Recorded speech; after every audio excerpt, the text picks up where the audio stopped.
Hi mga kamami! Don't forget to subscribe and click the bell, like, comment, follow, and share! Yan, maglalaba muna po ako. Kasi, kaapatulog ko lang naman po ng aking anak dyan.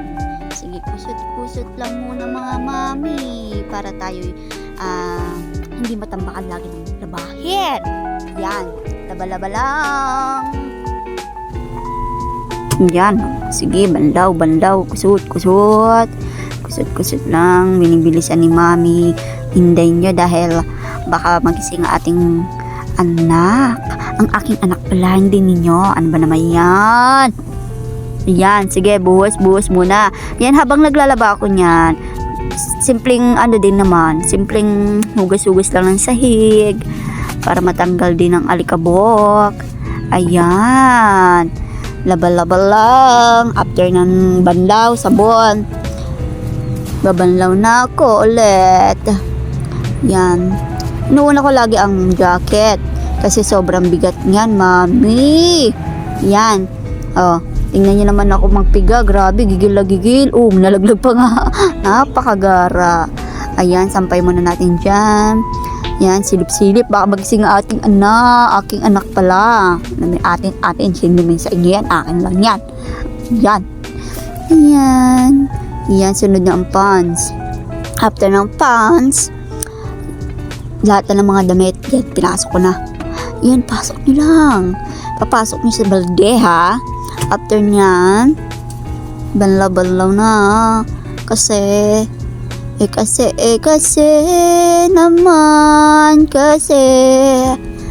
yan, natatambakan ako ng labahin dahil ang baby ko ayaw magpaiwan sa akin.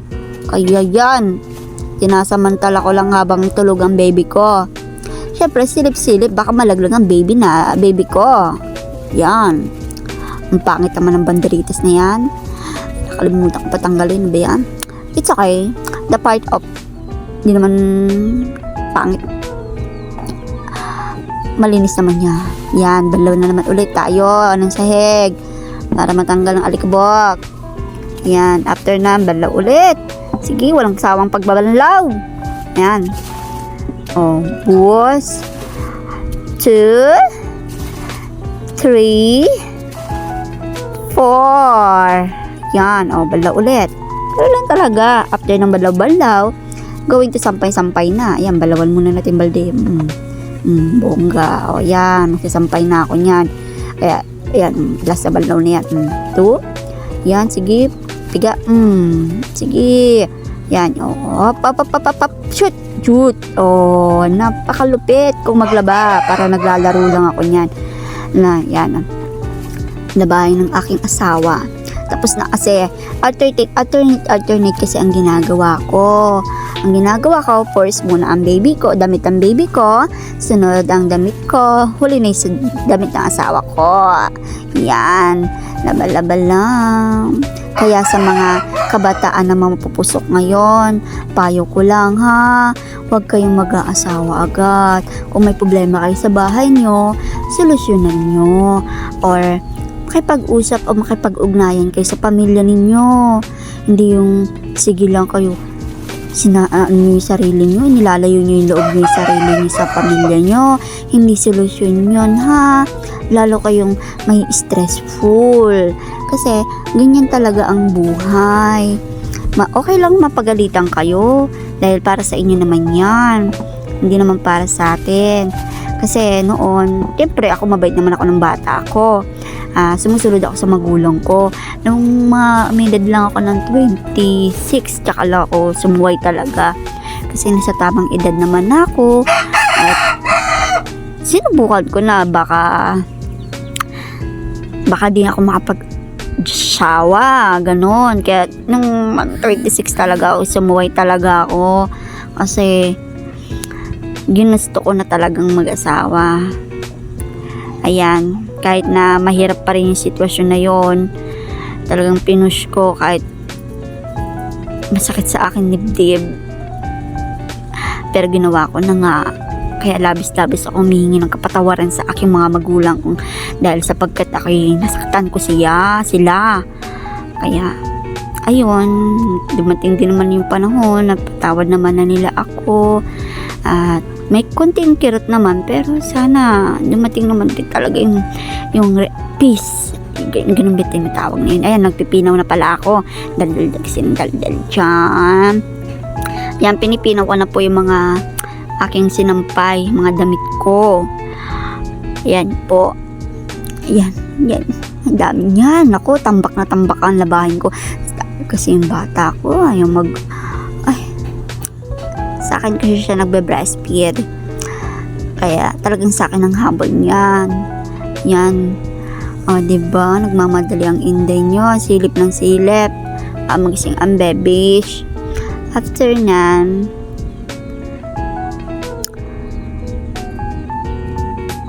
nan, magwawalis po muna pala ako niyan. Ganyan ginagawa ko. Sinusulit ko na habang tulog yung baby ko. Ginagawa ko, sulit ko, linis ko na yung bahay. Yan po ang aking munting bahay. Kubo lang. Ako, hinuubos na nga na aking munting alagang anay. Nanggigigil ako dyan. Pero sana po dumating ang panahon na maiayos ko yan. Sa hirap ng buhay, lalo na kung mamahal ng mga bilihin. Pinilex ko pala yung aking hanger. Nako naman, daldal kasi ng daldal. Yan, napakaganda po ng hanger na yan ha. Yan, o tingnan nyo. Napakabigat ang jacket na yan, pero hindi na nababaluktot. Stainless po pala yung hanger kong na yan. At hindi po siya nagkakalawang pag nababasa. At may rubber din po ang hanger na yan para hindi malaglag ang inyong mga damit. Kaya buy na kayo sa aking TikTok shop. Visit lang po kayo sa aking TikTok shop. After na,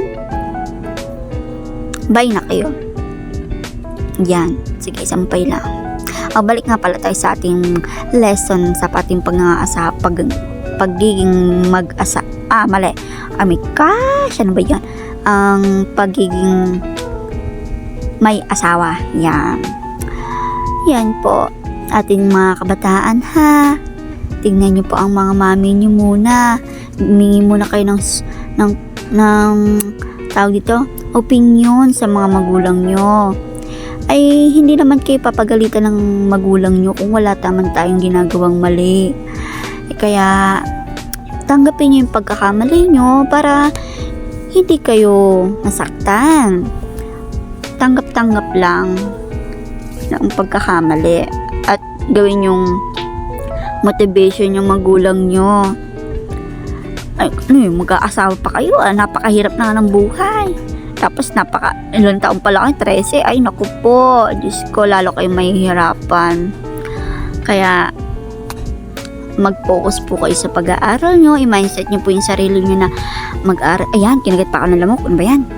Halik ng lamok na yan eh. Ayan, yan, isasampay ko na sa labas yan. After nan, magkwento muna tayo. Ayan, mindset yung sarili nyo na mag-aral mabuti. After mag-aral, makapag-graduate, makapag-business or magtrabaho.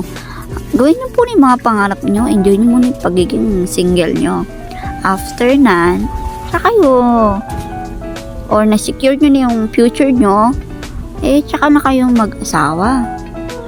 Pag na-secure nyo na. Yan. After nan, na simsim ko naman yung after ng damit ng asawa ko, yung sapin naman namin ang nilalaban ko. Yan, kinukuha ko lang yung mga sabon tsaka Zonrox para sa sapin na aking lalabhan. Kinuha ko yung sapin ko. Ayan, tignan na, lawit-lawit pa yung paa. Buti na lang mahaba ang tulog ng baby ko. Para, ayan tubong.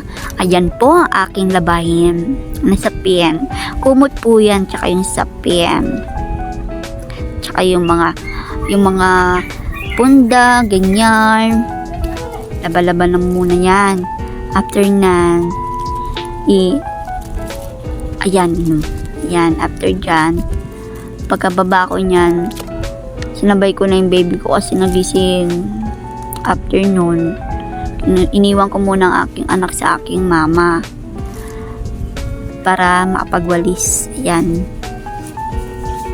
Hindi ko na pinakita na kinuha ko ang aking anak dahil marami. Yan. After nyan, ayan, nagwalis na lang ako.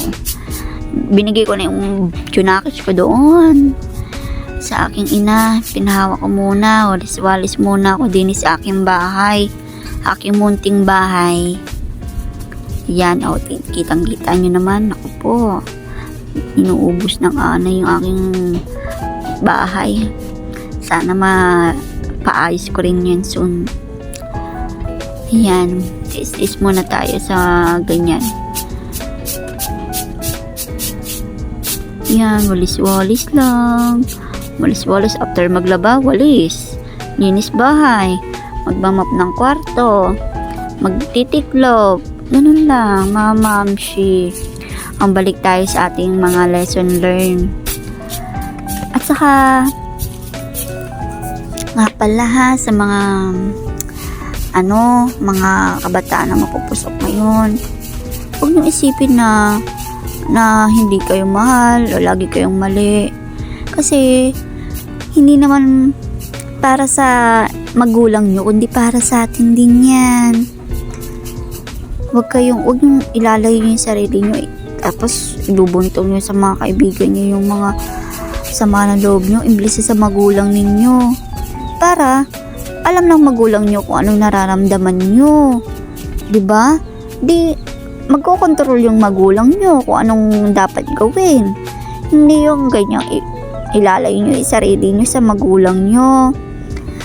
Ayan, katulad yan, nilayo ko yung naglayo muna ako dahil nagwawalis ako sa labas, likod bahay namin. Ayan, sumilip pa nga ang manok. Ayan, ganyan gagawin nyo ha. Huwag kayong basta-bastang susubok ng mga maling bagay.